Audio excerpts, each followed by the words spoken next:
youth it's our own. You see we are free. And in a Sabasha Moyo was gone. Ayan, Jana Junubi Ayan.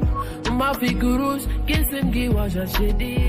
Oh, Jian, Jana Junubi Jian. It was to be late, Umakulu Elefotu. Anataban, since 2011, Ladiasa, same level today. Anataban, 21 years, fighting freedom, and we are fighting ourselves today. No one is safe on Emily Road. No one is safe on Juba to Terekeka Road. Dead bodies recovered on the river Nice. Only God knows when the killers will be found. Oh no. Land grabbers everywhere, the youth are dying on the streets. We were finished from the bullets of the unknown gunmen and cattle raiders. Ayan. Okay. Welcome everybody. Welcome to Let's Say Media. For those of you who are watching in listening in the Clubhouse, watching on Facebook and YouTube, please start to share this good interview. So now I will move back to my colleague in Nairobi, Kenya, Bolmakur. Bolmakur, you can take over now and introduce our guests, and then go ahead. Thank you. Thank you, Abraham Madin Majak. Our viewers from Lake State Media, this is Bolmakur, you always know. Today, I am live with the Dr. Joseph Medak, the Secretary General of UDRM, United Democratic Revolutionary Movement, and also the head of delegation to the Peace Talks in Nairobi, which is called Tumaini. We are happy to have him today. Dr. Joseph, we are very happy to have you today on Lake State Media. And I would like to give you a chance to introduce yourself to South Sudanese communities back home and also in the diaspora. Welcome, Dr. Joseph Medak. Thank you, Wal. And I would like to take this opportunity first to thank the Lake Media TV and the audience who are now online, who have taken off their time to listen to this live interview. Briefly, I'm a PhD holder. My full name is Dr. Joseph Medak Both. I'm a PhD holder in public policy administration. I've served in the government of South Sudan, and I have also served in the government of Sudan before our secession. I have served in different capacities in Southern Sudan, and also in the independent South Sudan in 2011. In a nutshell, I'm a senior civil servant. I've helped in the peace implementation of the CPA signed in 2007. I was in the Secretariat overseeing the implementation of the peace of the CPA.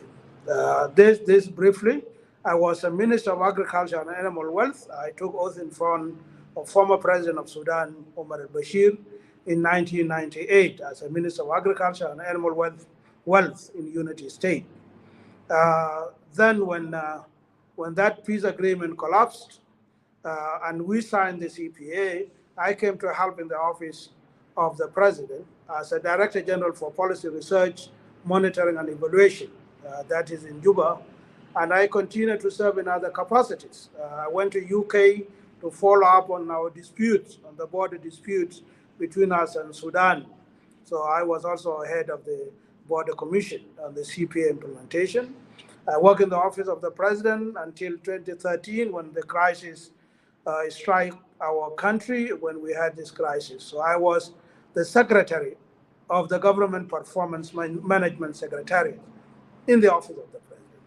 Besides that, I was the Deputy Head of the Referendum Task Force, facilitating the self-determination for our people. So that in that office, I have worked there for quite some time. without maybe further details and more on that, I'm very much in my lifetime committed to pursuing what has been left to us by our parents and our great-grandparents, that the nation is now in your hands. And sooner than later, you guys will have independence. And we indeed fought and worked hard for this independence, and we contributed in its processes until we had independence. I was in Washington on the 11th to put the flag of our nation among other nations in our recognition for independence as a state. So these are briefly about who I am. Now I'm here pursuing peace. Since we had the crisis in 2013, I took it upon myself to ensure that our country is back to normal, so that we focus on the issues of development and our people can have a break from war. We formed the United Democratic Revolutionary Movement and Army, UDRM, stroke A, in 2019. So we continue to engage the public, we continue to engage the government and the region and the international community at large, for the crisis of December 2013 is brought to rest, and the country move forward with its objectives of peaceful, secure, prosperous, and united South Sudan. This goal is exactly the goal of the UDRM. We move forward to achieve that end.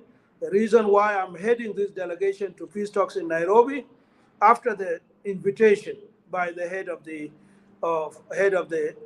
mediation, General Samuel Lazarus, I came over to Nairobi 3 weeks ago, and I continue to engage with other parties to pursue peace and ensure that our country has peace. That is me. Thank you very much.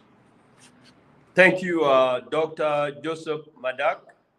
I am very happy for you to be here with us. And we know that you've been here in the Peace Talk and in the context of peace negotiations of South Sudanese in Nairobi. I know that there are documents being discussed. They have talked about constitution. They also talk about the economy. They also talked about the economy and social issues, and they also talk about justice and reconciliations, and some other documents, which already some already being signed and some not yet being signed. So now, what are the latest update about the peace talk that's going on, and what does this document mean to you? Thank you very much, Bold, and all the listeners of Lex TV. To give you a general overview of the progress of the peace talks and the significance of these processes or exercises, in short, I would say, having been in this process for the last 3 weeks, some significant progress has been made. That is very important. And despite cautious optimism, we are very hopeful that in the end, a consensus should be reached in form of an agreement to at least help the current situation in the country. That's our expectation for our people. The issues that we started discussing since the takeoff of the peace process, when it was opened and launched by President Kiir and his brother, His Excellency Dr. William Samoei Ruto, the next day we started engaging in presenting the key issues to the crisis in the country, because it was very clear that the very purpose for this is to rescue the nation from the collapse. And I want you listeners to underline that the nation is in a very serious state of things, and it needs to be rescued. The RRCS has made a very low progress, and therefore is not going to be helping the country as as we speak. The issues that we discussed from the 10th of May of last month, all the parties to the negotiation processes were given an opportunity in a plenary, which we started here in Nairobi, to present the issues, their concerns.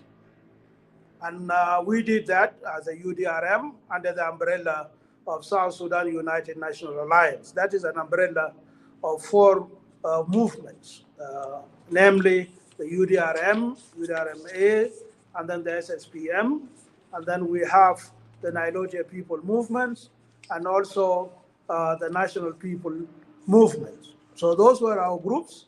That with us in the processes, we have the other non-signatory group, or you call them holdout group, a group led by Pagana Mum, which is real SPLM, and a group by Malonga One, General Malong, and a group led by NAS RCC. And these groups together form the opposition group versus the government. So we presented the issues, the 5 main issues: the politics and government, the security sector reforms, and then economic and social issues, justice, and lastly, we talk about the constitution making process. Those were the issues, and we have made substantial progress. We have agreed on the first draft, and the last draft of these 5 issues has now been submitted to us for us to review. And finally, on Monday, we will proofread them and confirm them for a future initialing and signing. Thank you, Dr. Joseph Medak, for answering that question. And I believe our people are very happy to hear from you. In these negotiations, there are concerns about constitution making. The SUNNA group, which is comprising of all the opposition, said that the constitution have to be discussed here and then finished at home. And I believe the government demanded that it has to be negotiated at home. As the leader of UDRM, what are your initiatives about this as a group negotiations? As I said earlier, constitution and constitutional making process is one of the critical issues in this peace process. It is very important to us because it's connected with political and governance. You can't govern a country without a constitution. You all know that our country, since independence, was on an interim constitution, which continued to be amended until now. So what happened is that our demand is for constitutional making process.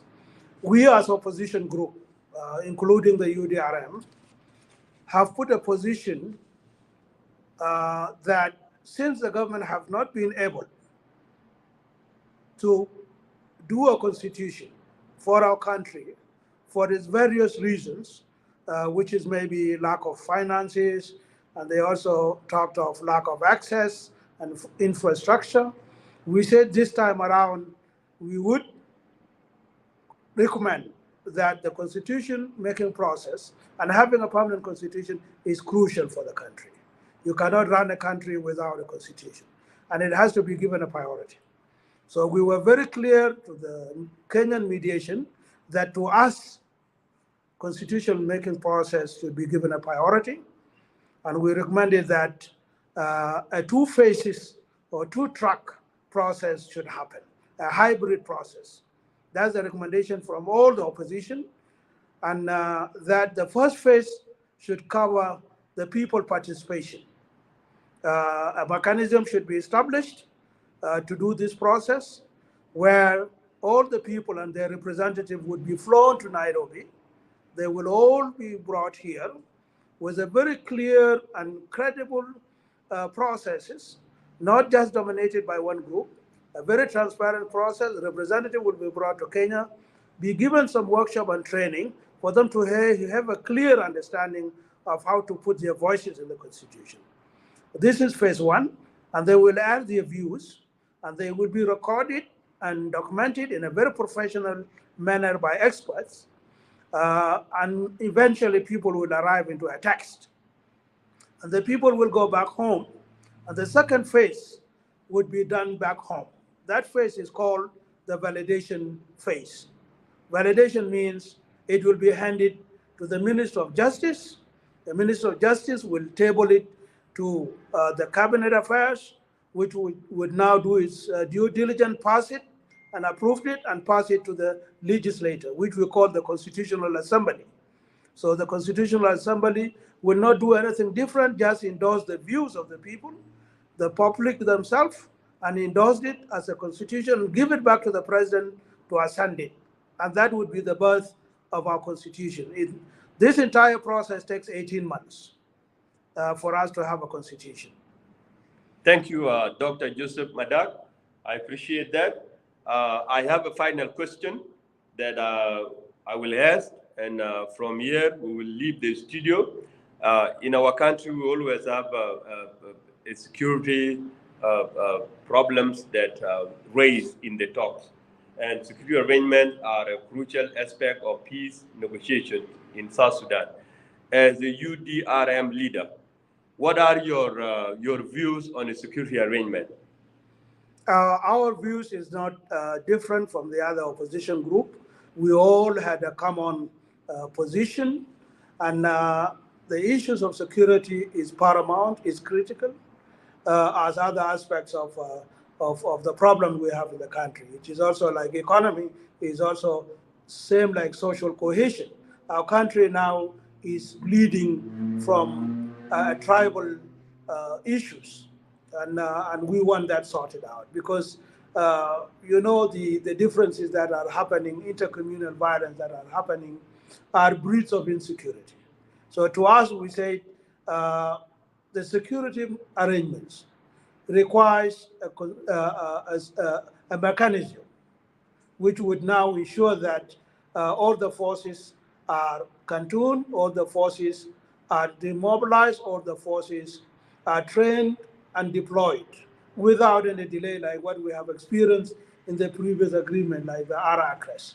So this is one of the things we are emphasizing, but we are very particular about the political will in implementations of the agreements. So we look forward into this security arrangement that we have put, the suggestions, the measures, the strategies, and the solutions to be taken serious by the current leadership, which have opted for a peace agreement, for a durable peace in our country. Thank you, Doctor.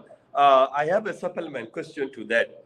I know you are the head of delegation to the peace talks, and more of people or more of the oppositions in our country are divided. But right now they are under SUNNA, isn't it? But it looks like that the peace is not inclusive.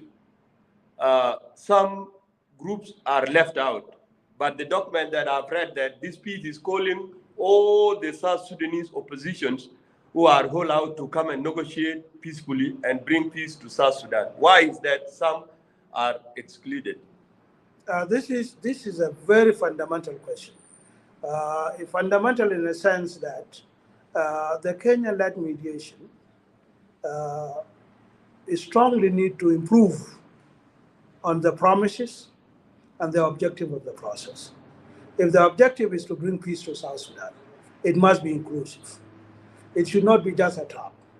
The Kenyan mediation should walk its talk, opens its doors to other opposition groups so that they join, because I think, in my opinion, this is the only opportunity for South Sudan to be rescued from collapse.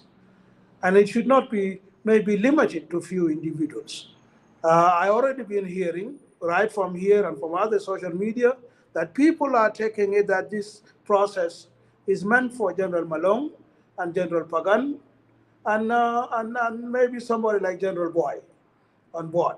But I think this should not be the thinking. The thinking should be bringing peace in the countries, so that these people are not also looked at them as job seekers. They also need to have the mediation to ensure that it becomes inclusive. That's the message I'm giving the Kenyan mediation for their credibility. And also, I also ask the leaders, such as Pagan and Malone and Boy, not to limit the process to themselves. Thank you very much. Thank you very much, Dr. Medak. I'm very happy to meet you today, and we would like you always to come to Lake State Media. Thank you so much. Thank you, Paul. Thank you, Paul. I have a follow-up, quick question to Dr. Joseph Medak before you go. Go ahead, please. Joseph Medak, thank you again for coming to Lake State Media. Actually, I have a very quick question. On the 5th of June, like a few days ago, you wrote a letter to General Stephen Boy, and you said that you withdraw from SUNNA umbrella. Can you explain to South Sudanese why you withdraw from SUNNA, and what is going on between you and Stephen Boy? Thank you. Thank you very much. I appreciate you also hosting us today, and it's good that you brought this question up. What happened is a procedural issue. Our group complained about lack of inclusive leadership, and what I mean by inclusive leadership, SUNNA is an alliance of 4 movements, and in an alliance, if you have the rotation of becoming the leader, like now General Boy is the leader, we expect him to have an inclusive leadership and participatory leadership. Now that we are in the talks and we are all representing our movements, we expect General Boy in every morning and in the afternoon to call us for a planning. Now that we are going for talks, let's strategize, let us plan. And then when it is done and we give him a package to present on our behalf, we expect him to come back and give us a feedback so that we also inform the grassroots. That has not been happening. And we requested, Boy, if you have difficulties doing that, I think it would be better for us to be independent. And we pursue the cause of bringing peace to South Sudan, other than engaging on issues of inclusiveness in the process. So that was simple as that. We had a meeting with him, and he agreed in good faith. And we wrote to him the request that we would like to be independent for us to avoid anything that may interfere and disrupt the processes of peace negotiations. We will be being side by side as brothers, and we work together. And we confirm to the mediation our commitment to this process for the good of our people. And we also assured General Boy and other opposition groups like General Pagan and General Malone that you don't expect any change. We'll cooperate with you. We'll continue to agree together, discuss, and present a joint position. And he responded generally. General Boy responded, accepted, and acknowledged, and wish you all the best. You might have seen the letter. It's unfortunately that we are continuing to talk on that because he was also not feeling happy, which we didn't know. And he tried to escalate, but we are working to sort this out. Hopefully it will be sorted out because we trust our degree of leadership and our prioritization of the issue of South Sudan other than maybe party interests. I hope I answer you well. Yeah, thank you. You answered it. So very quick. Do you think this disagreement between you and General Stephen Boy, it will bring competition within the peace talk in the Nairobi talk, and also what the response from the government delegation, and also what is the response from the Kenyan mediation? What are their response when? They are generally both the government and the mediation are not happy with that. They want smooth running of the processes with the same spirit we have started it. UDRM has been very influential, and SUNNA in general has been one of the most active actors in the process in terms of collaboration, providing ideas on the issues. So they feel that if UDRM or SUNNA break up, it would be a disadvantage to the process, and they are working seriously to resolve that matter so that relations is fixed and we move forward. That is the current position of the mediators. This morning, we had a series of meetings with the mediation, and they are now working to bring us together with the boy and with the other stakeholders such as Pagan and Malong. Thank you very much, Dr. Joseph. We're looking forward to bringing you back again. And also we hope you guys can reach a peaceful agreement sometime next week. And we need peace to come to South Sudan. Thank you. Back to you guys before we give Dr. Joseph a last word to say before we let him go. Thank you, Abraham. I am very happy that we host Dr. Joseph Medak, Dr. Joseph Medak. I'm very happy that we host him, and I'm very happy that he have go through the peace process to update the South Sudanese communities which are suffering and are eager to hear from our leaders like him, because they are hoping that peace will come home and also killing will stop, killing of the innocent people along roads will stop, and other confusions in the states will stop. And all South Sudanese base their hope on this peace process. We will start from here, and we will bring back Dr. Joseph Medak probably next week. Thank you, Doctor. Nice to meet you. Thank you so much, Doctor, and also thank you for Mapu. Dr. Joseph, give us your last word. My message to the diaspora. Can I have one question? Okay, hang on. I have one gentleman. You have a very quick question. So, yeah, go ahead. Better be brief. He having a busy schedule. You're about to leave. So go ahead with your question, Jolie. Okay, thank you. Anyway, thank you, Doctor, for coming and talk to us about the peace talk happening.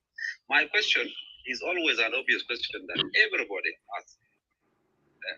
We all know that talking is different from action or putting what you have said in place.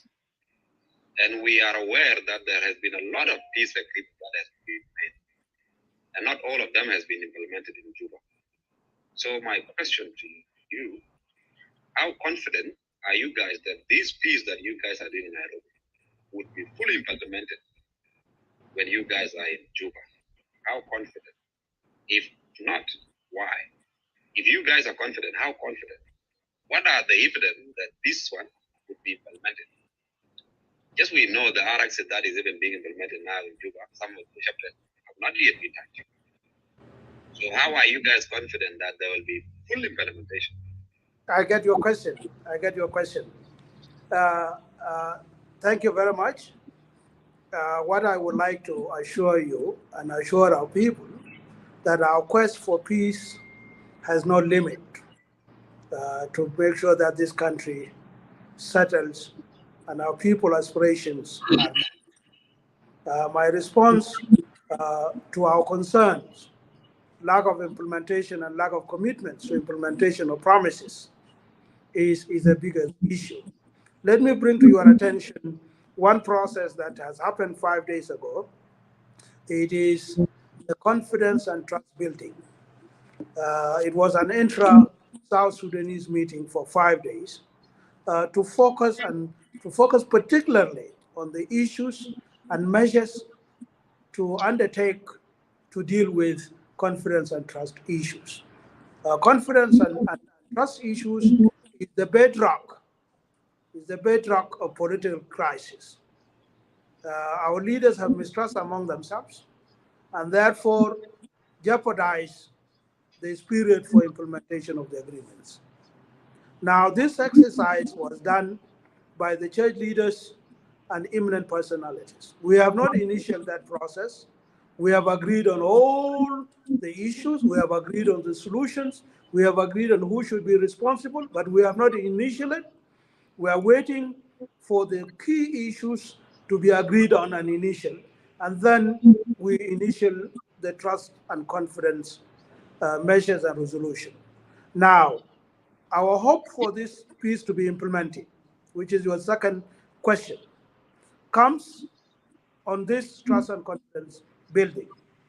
His Excellency the President Kiir as I said earlier, is the one who made the move to seek help from his brother, Dr. William Ruto, because the nation is collapsing. I think this is a recognition, and this is a very important development to give us hope that His Excellency the President would like a turnaround of implementation of the agreement.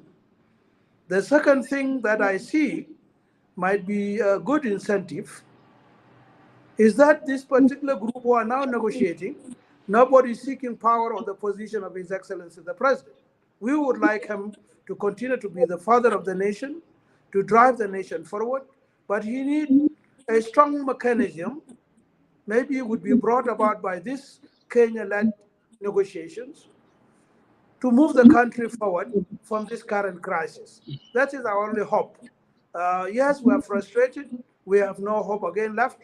But with time and development that are happening, we are very hopeful that His Excellency the President would commit to implementation of this agreement. Thank you very much, Dr. Joseph, for answering his question. For now, you can put in your last. So thank you, gentlemen.